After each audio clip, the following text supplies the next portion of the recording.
This is about the Paradise Lost, based on the rebel angel influences the first man and the woman, Adam and Eve, to reject God's rulership. As a result, sin and death enter the world. If you look deep in this, death was never the plan of God to humans. Long before creating humans, God created many invisible spirit creatures, known as angels. In Eden, a rebellious angel who came to be known as Satan, the devil, who came to be known as the devil, slightly endeavored to tempt the humans, especially Eve, into eating the forbidden fruit. Using a serpent or snake as a mouthpiece, Satan implied that God was withholding something desirable from the woman and her husband. The angel told Eve that she and her husband would not die if they ate the forbidden fruit. Satan thus accused God of lying to his human children,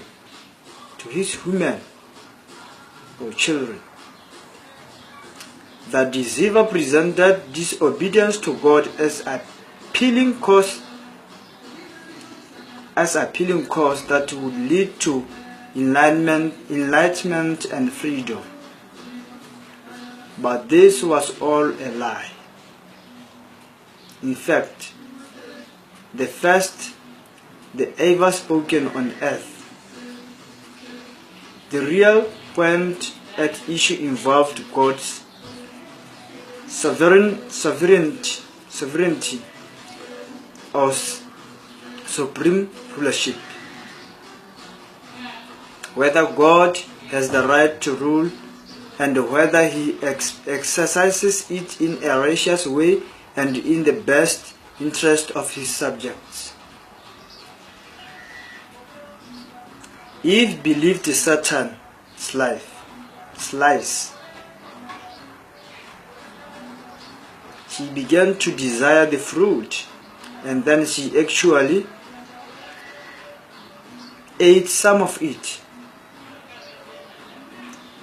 Later she gave some to her husband, Adam, and he also ate it. Who? Adam. Thus, they became sinners. That's where sin began. That's the beginning of the sin. That seemingly simple act was actually an expression of rebellion. By deliberately choosing to disobey God's command, Adam and Eve rejected the rule of the Creator, who had given them everything, including perfect life. And remember, by that time, God only gave them one command. There were no rules and commandments by that time. Only do not eat that fruit. That was the only law at the time. One rule, one law at the time. But people failed just by that law. God called the rebels to account for their actions. They foretold the coming of the promised seed or deliverer who would destroy Satan, the one represented by the serpent.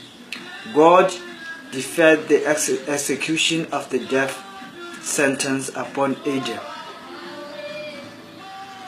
and Eve for a time, thereby showing mercy to their unborn offsprings. That's a curse. That's a curse. And that was the beginning of death. Who came with this punishment? God, for disobedience by his people.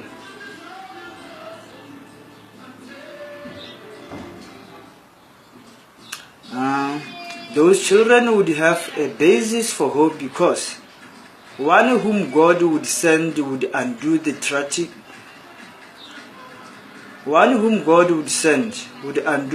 tragic consequences set in motion by the rebellion in Eden, just how God's purpose